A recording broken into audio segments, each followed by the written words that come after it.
from the country. What did John say?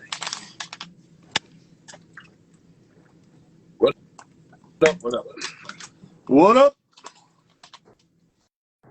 Let's get you some volume here. Man.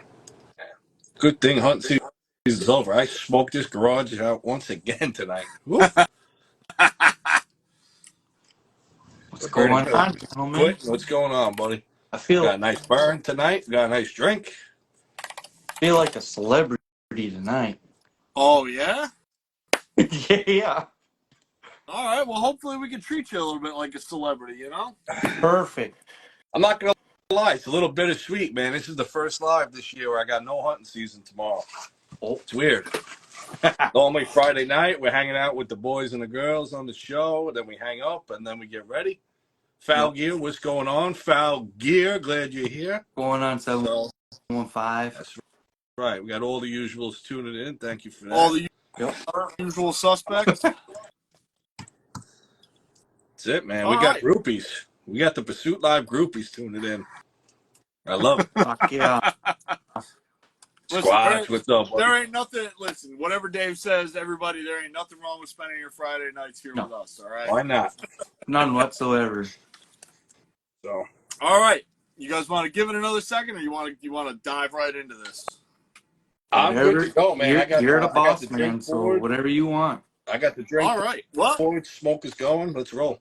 All right. Well, I may have to pour myself another drink after this, but we'll get right into it. So, welcome everybody to another episode of Pursuit Live, brought to you by Pursuit Energy. If you haven't already, head over to pursuitenergy.com. While you're there, use code 10LIVE to save 10% on your energy drink purchases. With me, as always, my co-host and creator of Pursuit Live, Mr. Dave Hawkins. Cheers, everybody. And tonight we got a little something special for you. We're going to deviate a little bit from the script, and we're going to help a good friend of ours in his new venture. So we got Mr. Quinton Thryselius of the Full Draw Report. Thryselius. No H. That's pretty close. Yeah, pretty close. Listen, it's New York pronunciation, all right? When I'm over the other side of the Ohio River, we'll say it right. How's that sound? Yeah. Works for me. That's closer than I would have gotten. I'm not gonna lie. I've gotten some pretty good pronunciations on my last name. I'm like, how the heck did you get that from that? What's your nationality? Like, what's your background? I'm Scandinavian, so from Sweden. So we're the only family in the world to ever have our last name. It somehow got knighted to us way back in the day. And there's only like 25 to 27-ish Thryseliuses in the United States, and everybody else lives in Sweden. Wow, how about that? We get a little history lesson here. Yeah. See, who said this wasn't an educational show? Come on. Right. So, very, very good. So, all right. Well, yeah, let's get into it. So, Quinton, you watch the show a lot. You're always supporting us. In case we got a new viewer tonight, which sometimes that does happen, we appreciate that. Why don't you give everybody a little bit of a background on yourself personally, kind of your day-to-day, and then roll into your hunting experience, kind of what got you outside. You do a lot of fishing as well. Kind of give everybody that recap of who you are as an outdoorsman as well. Yeah. So I'm Quinton Thryselius. I was born and raised in Green Bay, Wisconsin, and I pretty much grew up on the eastern side of the state till I was about, 20, 21. And then my wife and I started bouncing around from around the state, but my dad started getting me into the outdoors like the minute I could walk. I was in the outdoors. Like, he called that we were going blackberry picking, but we were actually going scouting for deer. So that's how he incorporated me into the outdoors, and then my sister and whatnot. So, and then from there, we didn't really tag along with my dad until we were, 5 or 6-ish in that range. And then once we were able to sit longer periods of times. Then mom and dad started bringing us out, bringing snacks and whatnot. So, Nice. and then I think it was 2001 or 2002, I actually ended up helping my mom walk her through her first kill, and I was 6. I was young. I was young. My mom was shaking, and I'm like, Mom, right behind the front shoulder. Pull back now.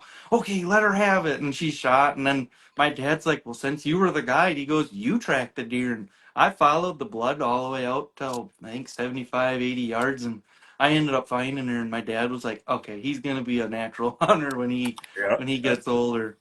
But then from there, I started bow hunting when I was 12, and then started out on private mixed with a little bit of public. My dad wanted to keep me on private just until I got a little bit better and I could be on my own, Yeah. and then we kind of branched off from there.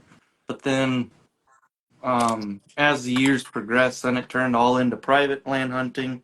Got spoiled with that, and then when my wife and I started moving for her schooling, then it was all public land. So then it was like a real treat and learning how to scout and getting down to the nitty gritty of finding deer and whatnot. So, and now I live out in Toma on the western side of the state of Wisconsin, kind of out by La Crosse and Black River Falls and Eau Claire, and I hunt all public land out this way.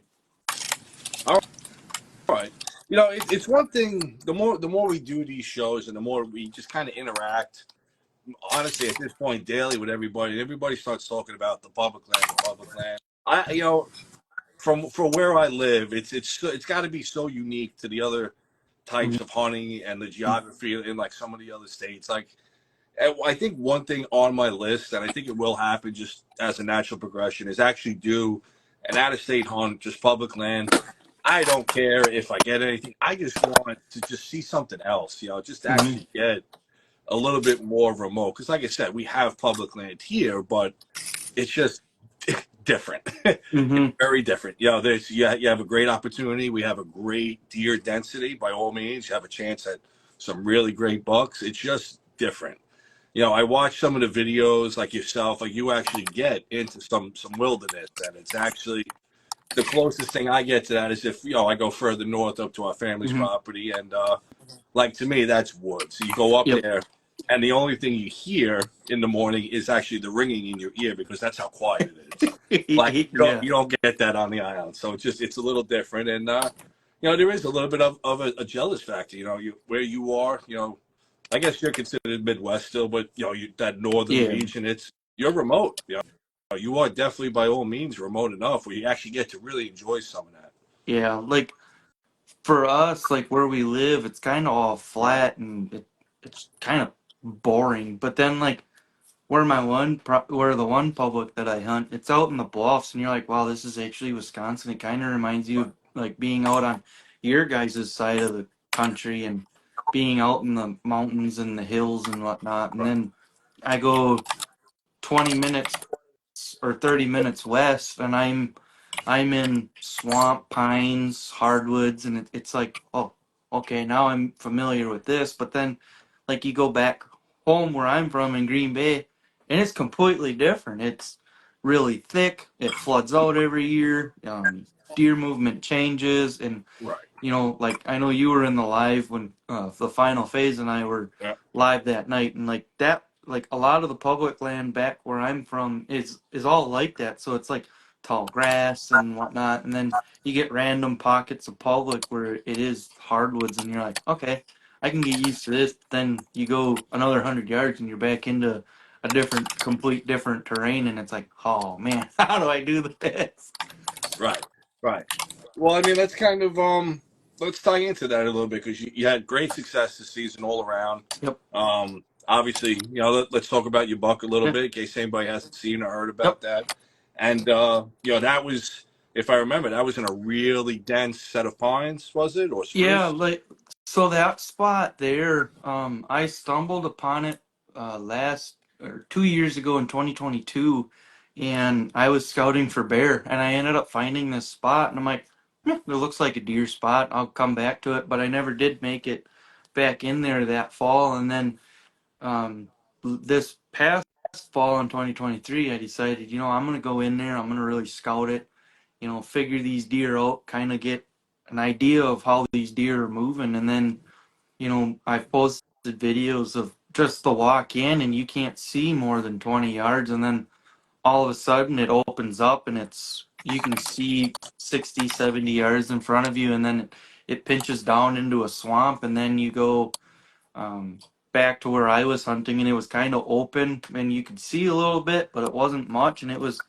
different edging between the pines, where you had pines and then you had like a swamp and then you had more pines or hardwoods. So it was definitely an interesting property to try to, you know, get a uh, pinpoint on actually what the deer were doing. And I had posted pretty much all of fall, just like the terrain and whatnot. And then like the deer were, once the leaves dropped, then the deer movement just completely changed. And I'm like, oh man. And then like 2-week vacation started in the beginning of November, and all the deer were skirting my tree. And I'm like, okay, I gotta figure this out. Why are they not coming here and whatever else?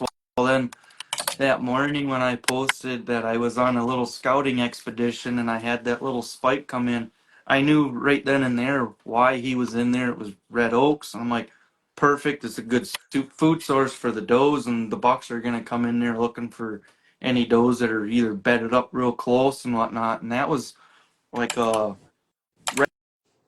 red oak, not a, it was higher ground. It's not a ridge, but it's just kind of like high ground up just a little bit from the normal terrain, and it was just covered in red oak. So I was like, okay, this is where the does are gonna be. So then I had this thing in my head. I'm gonna come back in here tomorrow and I'm gonna kill a buck. And lo and behold, I go in there, and then I had the mishap with the wolves in the morning. Kind of had me on bad spirits, and everybody's like, no, just keep hunting, keep hunting. I'm like, okay. And it was by 8:30, at 8 o'clock I had a giant come in. I couldn't get a shot. And then 8:30 I had the buck I shot come in, and he stood 2 feet to the right where I could get a shot from where the big one stood. And I'm like, all right, yep, you stood there too long. And I sent it, and yeah, he didn't make it 60 yards. Nice. Good for you, man. How'd And that I feel? know Outdoor Tommy commented if anybody uses rec broadheads. Yeah, I shoot 4 rec broadheads.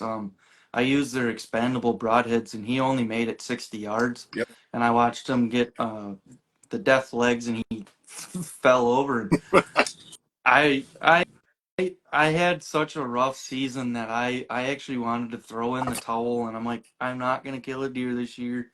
And when it finally all came together, I FaceTimed my wife and I was bawling. Like I was Yeah. crying.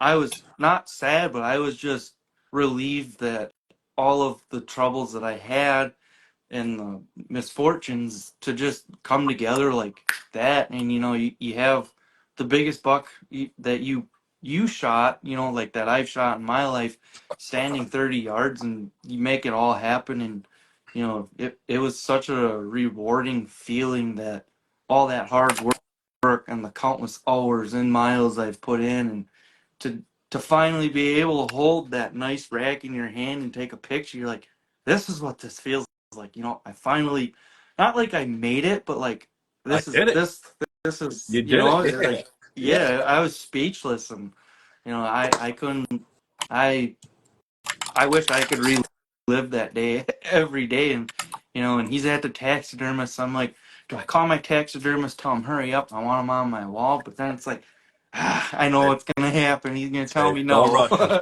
That's it. Don't rush him. Let Yeah. it happen. So, I mean, you kind of hit on something good here, and this is one question that we always do towards the beginning. In this beginning section here, Mhm. we talk about one early success or maybe one hard lesson learned. Obviously, we just heard your great success story with this book, but you also touched on you almost getting ready to kind of call it a season, and Yeah. so, but you didn't. Was there Mhm. something that you can remember or kind of pinpoint where you just said, you know what, I'm committed to this, I'm just going to keep going? Well, I know I had reached out to a couple friends, and the people that I talk to every day, or close to every day. And I told them everything that's been going on and stuff like that. And they're like, you are a great hunter. You know what you're doing. They're like, I had a stretch when I from the age of 15 to this year, 29, I didn't have a hiccup at all during bow season. All my shots count. I made count. I watched pretty much every deer I shot with my bow drop, and I unfortunately this year made a couple bad shots and wasn't a lot. I had proof of life of a couple of them, and Okay. I'm just like, man, like it was just a terrible feeling knowing that I practiced all summer.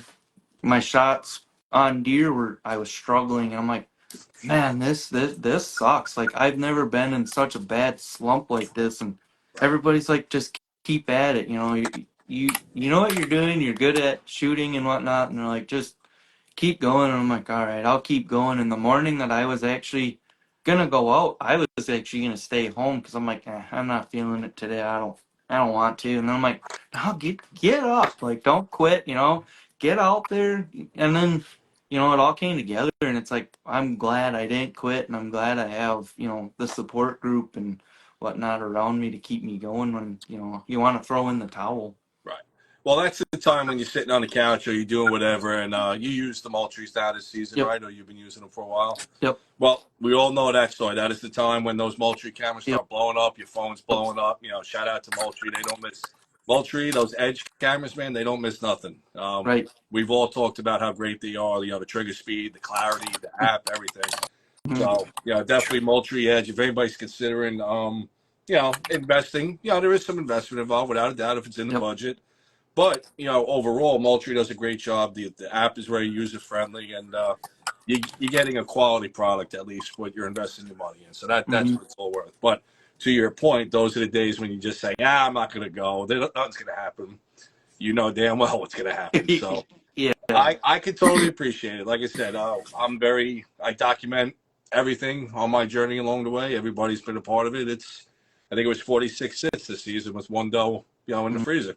We got meat on the ground. I tried and made an attempt at, you know, some of these bucks I was after, and didn't happen. You know, there's nothing. I don't consider that a failure by any means. If anything, I gained a shit ton of intel going into next season. Yeah. So you got to be able to approach it that way and kind of separate the two. And you know, I'm glad it worked out for you, and I'm glad you kept Mhm. going. What do you think, Chris? When you get, let's talk about like when you get one of these, you know, for the baseball guys out there, it's called a slump. You know, you're 0 for 20 or whatever. Anytime you step up to the plate, you just feel like it's just not going to work out. And this could be for anybody. If anybody's got any tips or anything, what do you guys do when you hit that slump in the woods to get over it?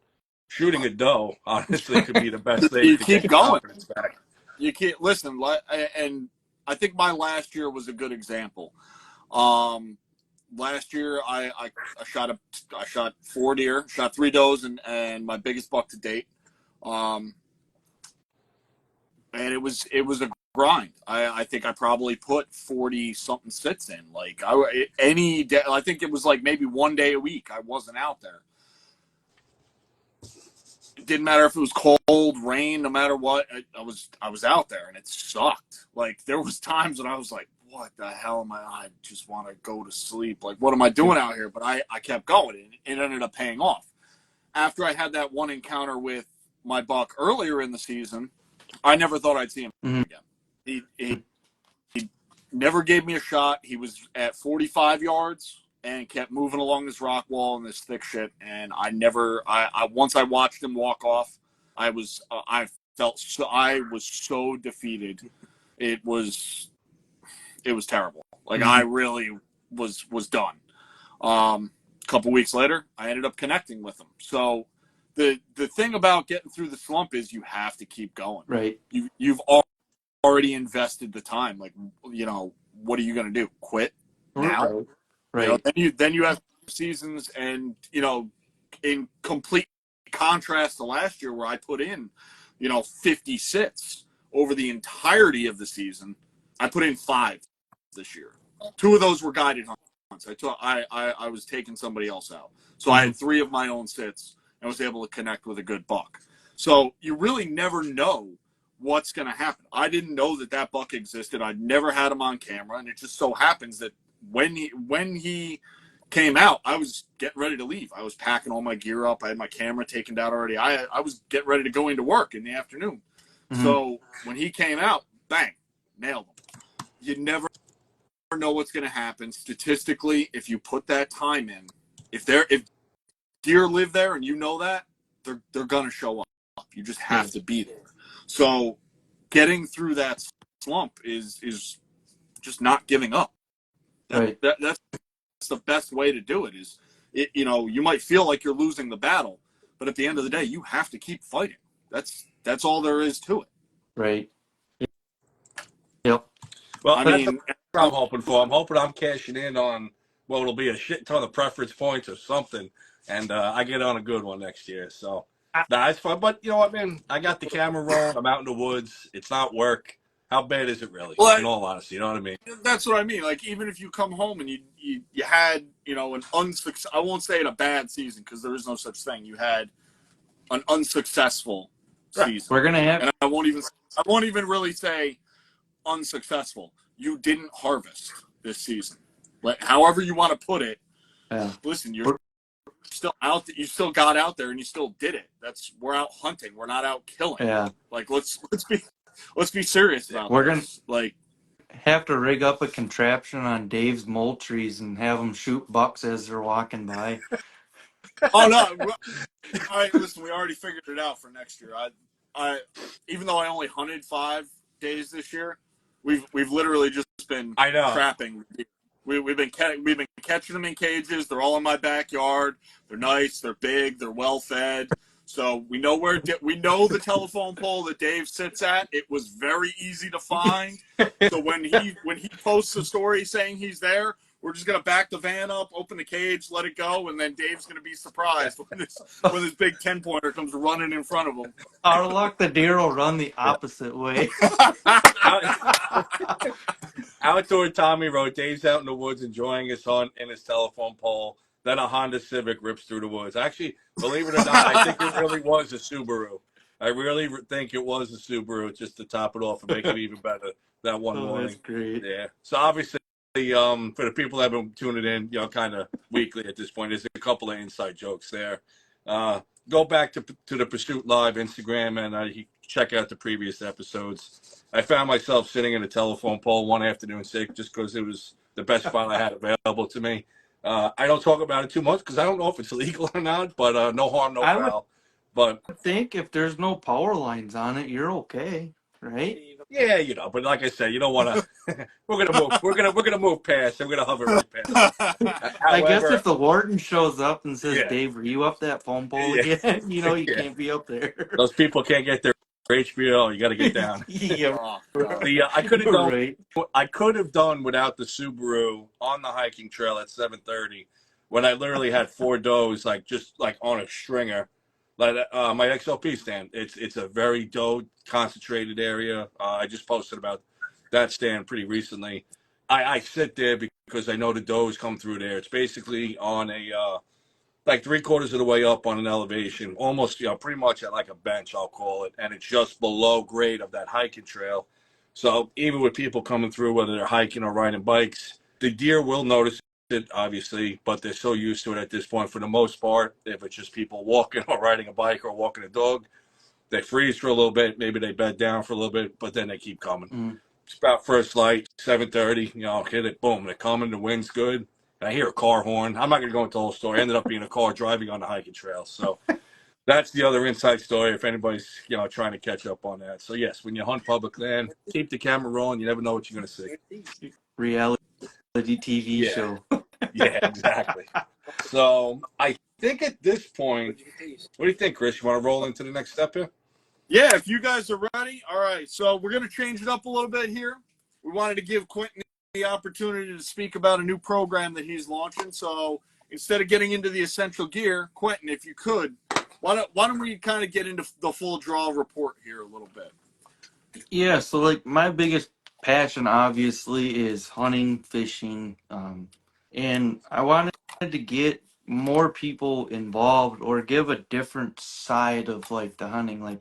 Everybody, there's a lot of us that just strictly deer hunt, and we could talk hours about deer hunting, and I kind of wanted to like focus that one not per se more on the deer hunting aspect of it, but like um bear hunting, fishing, camping, hiking, anything in the outdoors. I just want to spread like a different viewpoint of the outdoors. Like if you don't like hunting, that's fine. Fishing. If you don't like fishing, there's hiking, there's camping. I want to try to get, people more into the outdoors because like, we're out there in the dark and then the sun comes up and you see a different side of, you know, the world basically. You see things that someone else in a big city will never see. Like, you know, I my wife goes to school in Milwaukee, and where I was trout fishing this week, you would never think that that was in the middle of the city. Granted, there's walking trails, but I don't know if how many people actually appreciate like just that small little, parcel of property where you are out in the outdoors and you're experiencing something different. And I kind of wanted to like focus that my full draw report page, to deer hunting, but also expand that to more of the outdoors, kind of like just giving, people a different insight of, you know, oh, whoever's on the show, cooking. Heck, cooking wild game, whatever it is, that'd be, it's great because now they see, oh, okay, they do use, whatever they are, catching or harvesting. So it's like, okay, now they see that process of, this is how we prepare this is how we do that. Just kind of giving a positive side to hunting instead of like showing the like not negative, but like the parts that people hate per se. Right. I kind of want to just give a positive outlook on it. Right. It's not just a highlight reel of kill shots. For our group of people and like-minded people, yeah, would that be interesting to watch? Yeah, it'd be great. But Mm-hmm. to your point, I think I know what you're trying to say is like there's so much more that Right. goes into this. That 30 seconds to 1 minute, at full draw, quote unquote, that that's you're getting this much of the picture. What Right. about the 3 months before that or 4 months before that? Finding this Mm-hmm. location, clearing your shooting lanes, getting your stand hung, putting all the time in before that. So that's where, and even like the title of your show, though, and me and you have talked quite a bit when you were getting into this and you wanted to do it, and just knowing you and knowing your background, I was all for it. I'm like, hell yeah, you should do it, Mm-hmm. man. And like the way you labeled it, the full draw report, and then you got a bear and a turkey on your logo, because that kind of symbolizes your background and what you're Right. about. Like you said, you're not just fit. You're not just out there deer Right. hunting. Where you live, you can hunt turkey. You're out there Yep. predator hunting. You're getting your fishing in. You're Yep. doing your He's ice like fishing. And ice fishing in July. yeah, exactly. Yeah, At the rate we're going, we never know what's gonna yeah. happen. Like right It'll now, just be we're fishing at that point. yeah, like you I know. have all my ice fishing gear in my car, and I'm like, do I take this out or do I leave it in? And I'm like, I leave it in. And I actually went to a marina and I went to go step on the ice, and I'm like, ooh, that's a little squishy. So I broke the ice away from the one dock, and I just used jigging my ice fishing rod off the side of a There dock, you go. and everybody's like, oh, what is he doing? And then I go back to the car, and I could cast into an opening with my Nice. open water shot, my stuff, and I'm like, yeah, how am I gonna get the fish out of that hole and across the ice? And I'm like, Yeah. yeah, I'm gonna go somewhere else. No, I agree, man. It's like if you take the snow brush out of the car, it'll snow the next day. It's just one of those things. So just Yeah, keep it in there. You never know what's gonna happen. And right. but that what was I saying? Oh, so about the report, the full draw Mm-hmm. report. It's almost like how you get like the nightly news, the report, 8 o'clock report or whatever. Yep. That's what you're doing. You're trying to take as wide of a circumference as you can with the outdoor Mm-hmm. community, and bring them in tight together. And obviously, us here, it's we totally get it because we love doing this. You obviously have been so supportive of us ever Yeah. since we started doing this. So we get it. Like we totally understand the attraction to Right. doing it, and Yeah, we wish you the best of luck with it. We know you're going to do great with it. Yeah. And like my biggest inspiration for doing it is obviously you guys, because every Friday night you got the crew that's here. They tune in, and I'm not saying that to be on good graces, but It don't hurt. seeing you guys doing the lives and reaching out and having different people on and seeing how they hunt or what they do to prepare themselves or how they prep for their hunt, and being able to incorporate maybe something that they do into your hunt Right. and being successful, and you're like, wow, I never looked at it that way. Or Right. it's kind of nice being able to connect and creating a group of people where you can reach out, hey, I'm stuck, deer doing this, what would you do? Or or just shooting the shit. 100%. The best experiences I've gotten from pretty much starting, Urban Pursuit as a brand or pay, whatever everybody wants to call it, is those types of interactions where literally I'm able to help Mm-hmm. somebody with whatever, with wherever I'm at on my hunting journey, wherever you guys want to put me at. If there's people below you and there's people above you. Mm-hmm. So if I'm at the point where I can actually help people where they're just, below me at any point, but maybe that came out the wrong way. But if they got a question, I'm actually able to help them just Right. because I've been in the woods now for almost 20 years. I'm dedicated to it. I'm committed to getting better, committed to growing as a hunter, as a woodsman. But now the resources that we've gained from doing this, from meeting everybody, it's Mm-hmm. unlimited. If I don't know, I'll go right to Chris. If Chris don't know, we'll go to Rob. Like that's the three of us Mm-hmm. constantly talk to each other, and then we branch out from there. And it won't take long. I'm telling you, it's within a few texts we can get an answer Right. for somebody. But that goes for Mm-hmm. everybody. So I mean, if anybody has a question with anything, whether they're here in the group chat or anybody related to Pursuit Energy, Only Bows, your Mm-hmm. page, reach out Right. without a doubt. Nobody's born with the knowledge. You either got to be taught or you got to learn it somehow. So Mm-hmm. that without a doubt, there's a core group of people that surround this show and all of us here that they're willing to help. Yeah. And like my biggest passion in the outdoors is bear hunting. I eat, sleep, and breathe bear hunting. I love it. And I did a guide. How do I word this without getting in trouble?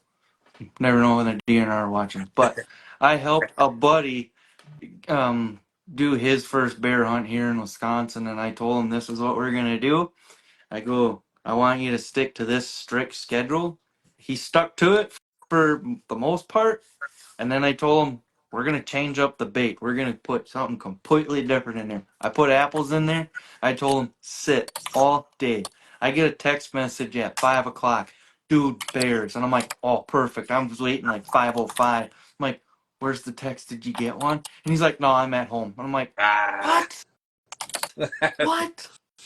Okay, whatever, and then he didn't see a bear the rest of the season. And I'm like, it's right, it's right, like one of them things where it's like, I helped, but I I love bear hunting. yeah. If Have you anybody's talked got to Rob at all from Mountain Man Deer Processing? I have a live coming up with him in March. It is Okay, strictly bear hunting, so perfect, good, we good, got to tune into that absolutely. one. So we're gonna before the show's out tonight, we'll talk about your scheduling and some Yep. upcoming guests. But I was just gonna say, without a doubt, Rob's more in the tri-state area here, a wealth of knowledge when it comes to just outdoors in general. But he, like you said, he's got that soft spot for bear hunting, Mm-hmm. and he's accomplished. Yep. He's a little bit more quiet, a little bit more in the background. On the social media aspect, but super awesome dude. Like any direct question, if anybody has, by all means, he's there for you. Mm-hmm. And it's just that I think that's the best part about it is the community. I'm seeing some great comments here. Jason was like, Jason Killing and Grilling is the best group of people on Instagram. Said what I said. Outdoor Tommy was agreeing with him. Squatch is always out there, having our back. So that's pretty cool. Mm-hmm. I'll say it directly. Thank you. If I'm included in that, I appreciate it. Yeah. What do you think, Chris? I I guess I can. I'll give you having done this now for a little while, some mentorship at this point. Yep. I know nobody wants to make this public, but it's funny that Pat's sitting across from me right now. So today marks Dave and I's 1 year anniversary. Oh, And it also simultaneously marks the best and worst day of my life, because this is the day when hunting became a job and not an adventure. No, no, I will say that there is a lot of work that goes into doing Mhm. this. It's not something that we don't like to do, or else we wouldn't do it. right. You obviously understand that you're getting it. Yep. You're getting it off the ground real quick. So my only advice to you is the same thing as getting through that slump. Just Yeah. there's going to be some times when it feels like, oh man, I got a million other things going on. This is just one more thing, but you know what? Just drive on through it. Right. And at the end of the day, I look forward to my Fridays because I get to sit here, I get to have a few drinks, I get to talk about hunting, I get to hang out with some cool folks and talk about hunting. So, Yep. I look forward to this every week. This is this is how I decompress my weeks, and I know that eventually you'll fall into that. And listen, just keep on Right. grinding, man. It seems it's going to seem like work at times, and sometimes it's going to be an absolute blast. No matter what, just keep driving through it. I wish you the best, man. I think Yeah. it's going to be good, and I know I say it all the time, but thank you Mhm. everybody who's supported us. I hope you guys will support Quinton and his new show. I think, listen, I think we got something good going Yeah. on in the outdoor space right now. The community is starting to come together, almost like never never before, like it was the olden days of hunting camp. But much, we have a wider reach now. Everybody can talk through social media. We all have phones. We can, as Dave said, reach out and get Mhm. answers almost instantly from anybody. And there's a wealth of people out there that are willing to help with anything. Yep. So, um, It's a digital deer camp. I know that sounds kind of corny because nothing can replace that true deer camp vibe and feeling and camaraderie. But in the world that we live in, we kind of use the technology in a Mhm. positive way, in a good way. So why not? Let's use it to our Right. advantage. There's plenty of times where technology hurts us or it's used for wrong reasons. So Right. that's another thing we've talked about. Obviously Instagram people can have their complaints about social media. Maybe some people think, there's too many hunting podcasts, too many hunting pages. I don't know. Maybe there is. Maybe I deserve to have what I have. I don't know. But I know for me, and I'll speak for me directly, the reasons I'm doing it for. Yep. I never claim to be anything I'm not. You'll never hear me sitting up here pretending to be I'm like the big badass great white hunter. I'm not. you do There's pretend plenty of room up on to be a this. lineman every once in a All right, while, all bro. right, all right. Let's get past that. Life is going to be knocking on my door soon. There's plenty of room up on this wall for more trophies. That's a side piece of it. I'm doing this because I want to share what I can with as many people as I can. That's Mhm. just flat out why I started. I know for a fact, Quentin, that's why you're Yeah. getting into this journey. I mean, at this Yep. point, I've known you now for about a Yep. year, maybe a little bit over to that. Yep. So I feel comfortable saying that. You had me on as your first guest. I was happy as hell to do that. Yep. So you have nothing but support from us directly, me directly, Chris, and I'll probably even speak for everybody watching tonight. They're going to have your back Yeah. without a No. doubt, and we're going to help you Uh, promote this. I greatly appreciate that. And I know, like, when I was trying to get it up and off the ground, you're like, you could start it out like, every other week. And then I did the first one, and I'm like, I want more. I'm like, I got, All right. Dave's like, and then Dave's like, it's your show, dude. Do what you want. I just suggested you do it every other week to see how it goes. And I'm like, screw that. I want to do it every week. So, like, Yeah, there's I no have, rules, man. my schedule is booked up until pretty much every week. I have a live Good. plan for every week up until April 3rd. And then I'm working on getting things set up for April. And, it's like, wow, it's actually, I hit the ground running, and maybe I went a little too fast because I was way too excited. But, Ah, I'm, I'm very passionate about this. So it's like, I'm going to pour my heart and soul into this. And, you know, I'm going to try and make it the best experience for everybody, help people meet new people, or, people that have been on here, kind of overlapping maybe a little bit, but it kind of maybe I'll ask something different that was different on your guys' show. So it's kind of, I want to give a different viewpoint of things per se. I think you naturally will because of just based on where you're located.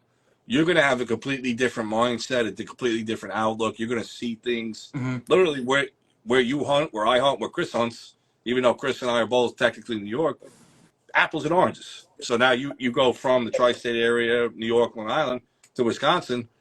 So the whole viewpoint's different. So it's going to be generic to you. It's going to be based around your personal experiences. And Mm-hmm. then if you start having more local crews on or whatever, Yep. like for us, that's just more intel on how other people in different states do Right. it, which makes it interesting. Mm-hmm. Kind of, I kind of have my own. Not that it's a pet peeve, but I get kind of bored. Like if I listen to a podcast where it's just every episode, it's like, all right, it's every week, like talking about tactics or this or that. Like it's interesting. Don't get me wrong, and there's a lot to be learned from Mm-hmm. it, but it all gets stale almost. You got to have a little bit of life to it, and that's where these live programs are Right. they're interactive. Like the comments are doing their thing. We all got our inside jokes. Like Mm-hmm. there's almost two shows going on at once, It's and hard to that's it's hard to what stay makes it fun. focused. Yeah, exactly. So, I mean, we will recommend that. If you have a laptop that you're able to find, I finally got my situation squared away. Obviously, producer Chris is all squared away. The laptop helps with the comments. Like if I'm Yeah. looking down, I'm on the laptop doing the comments instead of me up here on the phone because obviously in the past I used to boot myself right out of the live. We've come a long way Yeah. on this journey. I have a laptop, but I think my wife's starting our taxes on it, so I wasn't able to use it. So I got booted off my own computer to do taxes. That's another thing. Obviously, any tech questions, obviously, between Chris and his tech guy Jimmy, they're whatever you need, man. We're in full support over Jimmy. here. I haven't heard Chris's keyboard tonight, so did we get a new one or did we pull? Listen, no, not yet. I'm trying to go easy. I got a different Oh, setup now, so okay. All right. we might be able to reduce some of the noise. Yeah. I don't know if you'll notice my camera angle is now dead on instead of angled. We changed a few things this week, so We actually got a good question here for a nice simple gear question from Tommy. Yep. What rangefinders are we all using? He's looking at the Vortex, but not sure what to get. So I use a Tide Wee. It's packed away. I'd pull it out, but it's packed away. It's their 700-yard range. I only ranged out to like 60 yards. So, but I bought that in 2022, and I have yet to charge the battery. Wow. So, and All right. I use it all the time. I get bored in a tree, and I'm ranging different trees and stuff. I click everything. Oh, yeah. There's a squirrel over there that I'm contemplating on letting it have it, and I'm like, oh, you're at 20, all right. Keep sitting there. It's a bow hunter's fidget spinner, man. Between that Yeah. and the index release, Yep. just sitting there all day playing with that thing, no doubt. Mm-hmm. I think my Halo, was like $80 on sale at Walmart. I got some cheap little, but same thing. I can't kill it. I've had that thing for probably like 12 years. I can't kill it. Mm-hmm. So, am I gonna have to go get them? No, we're not gonna. Yeah, the Swaros. He put the Swaros to bed. The Night Watch went home. Are they handy? Do you want to show? I can get them. He wants Yeah, I want to to show it in only bougie fashion. Chris wants to show his fancy toys. Okay. So I believe what he's going to be coming with on. I forget what they call it, Swarovskis or something. Basically, Swarovskis. yeah. Oh, what the hell kind of bag is that? It's what's in them. Yeah, here we go. Oh, fancy. Yeah. Tommy, you will never regret it. All right. Tommy Yeah, needs a car before he gets Tommy those. is also like 17, so that's gonna be like his whole life savings. Tommy, make the investment now. All right. Make the investment now. You will not regret it. Tommy needs Buy a 450 car first. Yeah. How far do those range out to, Chris? Like indefinitely. Oh God. Yeah. like 2,000 meters or something like Oh that. God. Farther than I can find something to range. So after you go on your caribou hunt, are you doing a giveaway with them? I was thinking about maybe, Heck yeah. because I want to get the upgraded Oh, ones, the there you go. new Yeah. generation of them. There you go. So Wants to see Mars while he's sitting in a tree. Yeah. While he's out there chasing caribou, he's gonna be ranging how far Russia well, is. no, all right. Calling it airstrikes. Oh. Yeah. He'll be reaching out to military buddies. All right, Yeah. they're 300 meters away. Let them have All right. it. All right. Tinfoil hats, everybody. Here we go. Now it got So, spicy. Tinfoil hats. all Yeah. right, so here's my thoughts, Tommy, on this, and I brought these out, not saying you should get Swarovskis, but the one thing that I will say, if you can swing it, Vortex makes them. I think Loophole makes a set, Sig Sauer makes a set, Mhm. Zeiss, they're another big name. It's going to be cost you a bunch of money. Leica, another one that's going to cost you a bunch of money, but if you can look into a set of the range finding binos, as a bow hunter, if you really think about it, you're over here looking, you're like, okay, I see him. I can now range exactly where that animal is instead of, oh, I see him, and then I got to do a second movement. Now it's one movement, and I can put him away. So, Yeah. kind of reducing my, what's in my pockets was a big factor in getting these. Kind of it doesn't really reduce weight because these are heavy, but it does reduce movement as Mhm. well. So I could sit there, I can range, I can continually range, and as soon as I put them away, I don't have to move again. Right.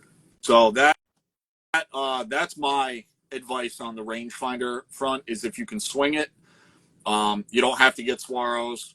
Vortex makes them, and I look through the Vortex, they're great. All right. The Vortex 6 is made here hours. in Wisconsin. Really? Yeah.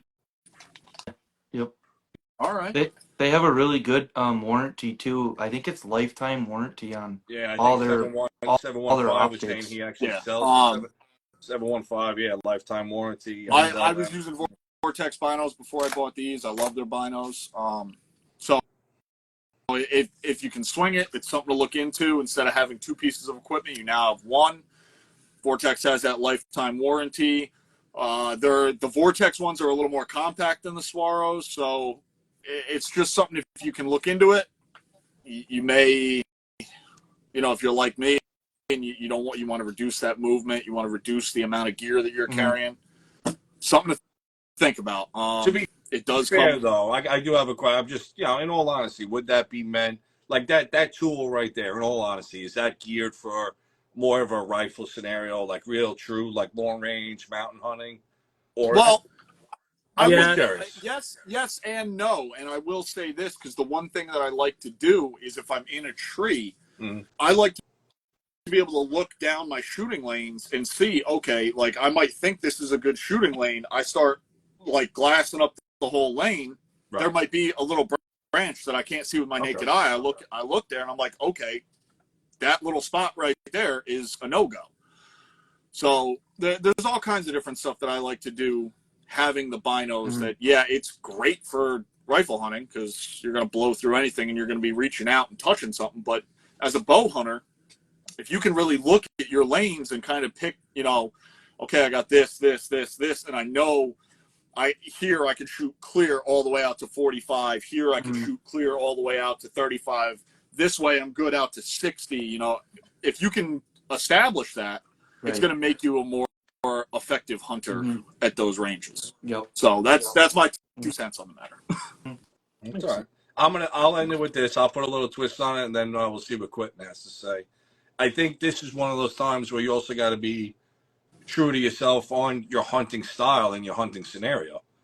If you're going to be hunting more open areas, maybe field edges, maybe from like a box blind or like, a hunt stand or something like that, or ladder stand, that's a perfect scenario because obviously I think that, like, if you're really getting into the nitty gritty and most of your shots are honestly going to be 30 yards or less because that's the first time you can really see them, you know, that just might, as great as they are, I'm not knocking them, Chris. That just maybe is not the right tool for the scenario. That's all. So I think I always think about, we talk about this a lot, that first time hunter, second year hunter, we don't want to like skew them anyway or intimidate them. Like, oh, I got to go out and buy these swallows that I saw on the show the other night. Chris is going to be You're also Yes, you making have to. As everybody. a first-time hunter, go out, do yourself a favor, buy a Sitka suit, right. buy Swaros, and get a Matthews. What then you'll be And good. being You're never gonna have to replace your gear. and be in debt for the rest of your life. Well, no, IRS will be coming after you. I'll wrap it up with this. Like, Chris, you're an established hunter. You know what's coming down the line for your hunting journeys like that. You're going to use that tool more than once. You're going to use it in the perfect way that tool is designed to be used. Mm-hmm. Me personally, I don't think I would ever have a need or a reason to honestly glass that far. Where I hunt, how I hunt, I have not had a reason yet where I would need to reach out that far. So that's just a difference in opinion. But like, we don't want to skew that hunter, burning the studio down here. Excuse me. Now we're going to have a fire. Yeah, that's all. Like, there's a tool for everything, and I forget what live it was. Like, we were really focused on, you got to be true to yourself. Maybe it was talking about a bow setup or something. There's options for everything. If you're just getting into it, don't worry about it. Get whatever you can. Mm-hmm. Get a hand-me-down. Just get out in the woods. Just get yourself going. Yep. That's all. So what do you think, Quinton? I would agree. I look at it as how often are you going to use it?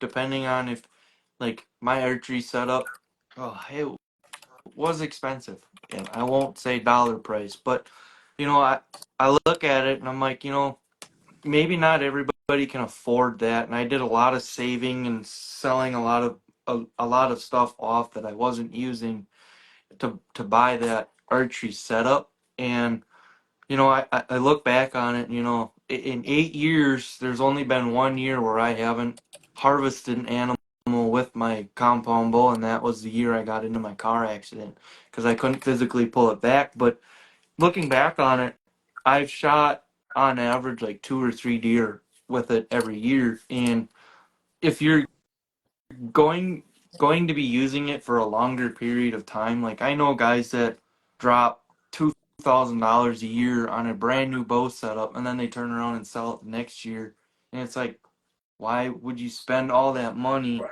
to turn around and sell it? Like I have, the climbers, yeah, they're not cheap. Even like Chris hunts out of a saddle, it's not cheap, but when you look at it in the long run, how long are you going to be using it for?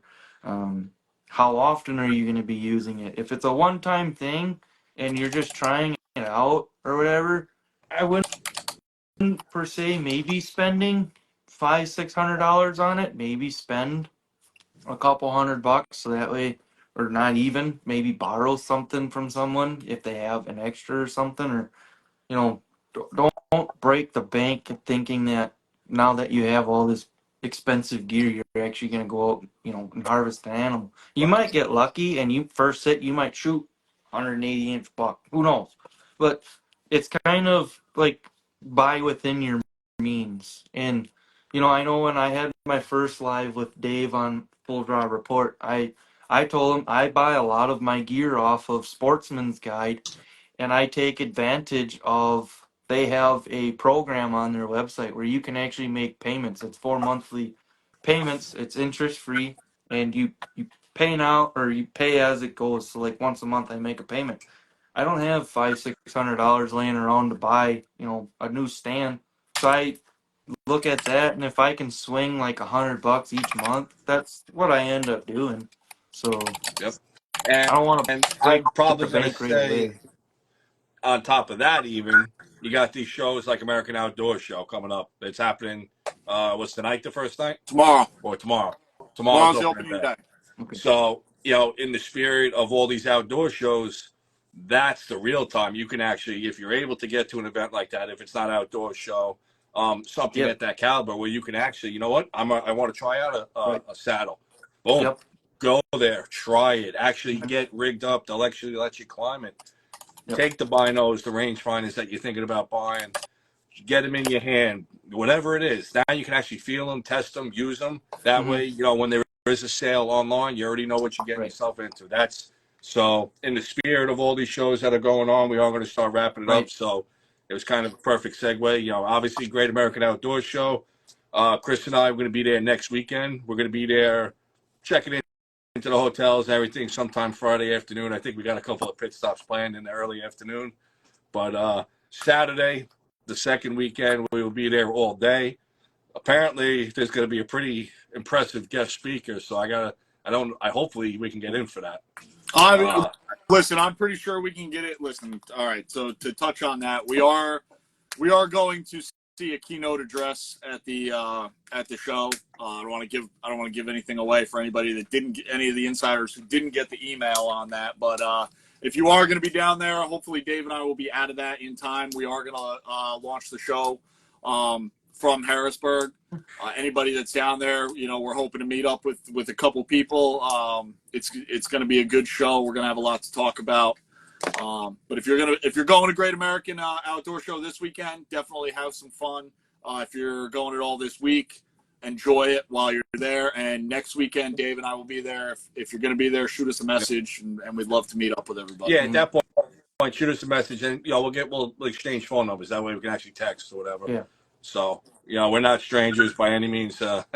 At this point, I don't think there's much that's secret anymore. So for better or worse. Right. Before we end real quick, I got something that I want to throw an idea out and see if everybody wants something to do. Hell yeah. Let's see it.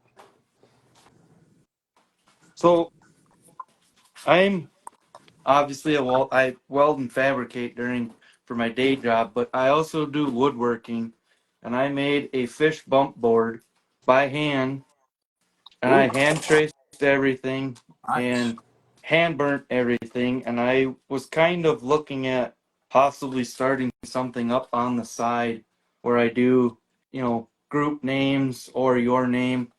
Logos are a little tricky because I don't have cool setup, but I do everything by hand. So I've been kind of hemming and hawing if I want to start something up on the side by making fish bump boards. I can do, any length. So like this one's 48 inches. I can make them shorter, longer, whatever. Very cool. Yeah, without a doubt, man. Anytime you got a project like that going, just let us know. And, through the Reels and Instagram, we can collaborate. And, we'll keep an ear out for that. That looks really good. Yeah, thank you. Yeah. So, all right. So to kind of wrap this, coming up on 8:30. Yeah. So let's do this, Quinton. Let's let everybody know all your social media between Full Draw Pursuits, Full Draw Report, YouTube, if you have it. I forget if you have one or not. Let everybody know where they can find all your material. So I'm very active here on Instagram. I have Facebook, but I have my Facebook linked to Instagram. So whatever I post here, I post there as well. Full Draw Report, I have it linked with this Instagram page. I'm having current issues trying to go live with that page. I don't know why it's telling me I can't go live. So until I can figure that out, I'm going to invite that page as a collaborator. So if you see two of the same posts, that's why I'm having issues with that page. YouTube is in the works. I'm trying to get my hands on a camera right now. But mainly here on Instagram, Full Draw Pursuits and Full Draw Report. That's a tongue twister to say real fast. Don't blame me. You came up, we came up with the name. Yeah. Like if you see me in some of my reels, Full Draw Report, and then it's Pursuits. And I'm like, God, that's confusing as hell. I confuse myself. We could do a whole show just on blooper reels. I'll promise you that. I know myself. I got a whole folder full of bloopers. I feel like it's unreal. I even post them sometimes because it's just like, what the hell did I just say? Yeah. Great live, but trying to script something with them. Nah. Have extra batteries. Nah. You can't tame this animal. I was meant to roll with the lions and the tigers and the bears. So, all right, gentlemen. I think, Chris, let's do one more plug about Empire Show. Just keep that fresh for everybody. Yeah, we'll call it we'll kind of wrap things up here. If everybody, one more time, Great American Outdoor Show starting tomorrow. Everybody have fun. If you're going to be there next weekend, reach out to Dave and I. We're going to be there. We'd love to meet up with anybody that we can. The February 29th through March 3rd, the Empire Sportsman's Outdoor Show in Suffern, New York. Dave and I will be there. We will have a booth for Only Bows, Urban Pursuits, and Pursuit Live. Who else will be there with us? Elite Aerial Imaging will be there. We're going to be in the same row as Buckshot Taxidermy and Red Sky Safaris. You can't miss us. Booths 231 and 232. If you can come out, we'd love to see you all. We'll be there all the days. So, definitely try to link up with us. Quinton, if you could, one more time, just tell everybody where they can find your current Full Draw Pursuits media and also the Full Draw Report. So that'll be here on Instagram, Full Draw Pursuits and Full Draw Report, Facebook and TikTok. But that don't need to follow me there. Just here on Instagram's fine. And then next week, Wednesday at 6 p.m. Central Standard Time, I will be going live probably on this page, Full Draw Pursuits with Jason Killing and Grilling. Nice, very good. That'll be a good one. Yep. So, all right, gentlemen. As far as me, I'm good. I got all my notes crossed off. I think we're good to go. I'm good. Thank you All right, guys for the support. Absolutely. With that, everybody check out Full Draw Report right here on Instagram. It's going to be another live show. I'm looking forward to it. Definitely, if you like what we're doing here, listen, this is what's helping build the community. Definitely give your support to Quinton. Quinton, Thank you for joining us tonight. I'm glad we got to sit down and kind of talk about this. Thank you to everybody who tuned in. If you haven't already, head over to pursuitenergy.com. Use code 10LIVE at checkout to save 10% on your energy drink purchases. Remember, Great American, next weekend, Dave and I will be there. And if you can, check out the Empire State Outdoorsman Show, February 29th through March 3rd. Dave and I will be there with the booth for Pursuit Live. And apparently we will also be signing autographs and taking photos, according to that got leaked by the guys at Mountain Man Deer Processing. That was kind of supposed to be a secret. Dave better be signing foam pole. I know. No, I know. This fucking foam. You guys are gonna bury me up on a foam pole at this point. Listen. I already spoke to the to the electricians union. They're going to be coming out to support Dave, so it's going to be a good time. We need to get a hard hat for Dave and have him sign it. Giveaway. We did a hat already. A hard hat. We need a hard hat. All right. I'll talk to my local linesman union. Maybe get a couple of Klein tool bags or something. There you go. Now we're set. Yeah. So with that, I want to thank everybody for tuning in tonight. Next week, check us out. We are going to be going live right after the Great American Outdoor Show keynote address by the NRA speaker. Depending on how time is, we might even be going live from that event in the event space. So with that, I want to thank everybody for joining. Thank you, Quinton. Yep. Thank you, Dave. Thanks, everybody have a good guys. night. We'll see you next week, same time, same place. Have a good night. Have a great night, everybody. Thank you.